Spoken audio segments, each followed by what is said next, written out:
यो Redmi को 9 power भन्ने मोडल हुन्छ, 90 भन्ने हुन्छ, Poco को M3 कि M2 भन्ने मोडल हुन्छ यो है। यसमा पनि त्यही डेटको समस्या रहेछ।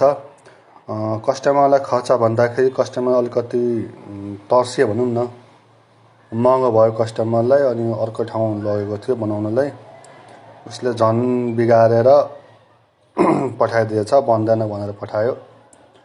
हाम्रोमा आयो है, पहिलेको भन्दा अझै 500,000 प्लस गरेर यसमा खर्च लगाएर बनाएका छन्। किनकि योभन्दा अगाडिको मान्छेले अलिकति धेरै नै चलाइदिएको थियो, जसले गर्दाखेरि काम प्लस भयो र काम प्लस भइसकेपछि तपाईँको खर्च पनि प्लस हुन्छ है।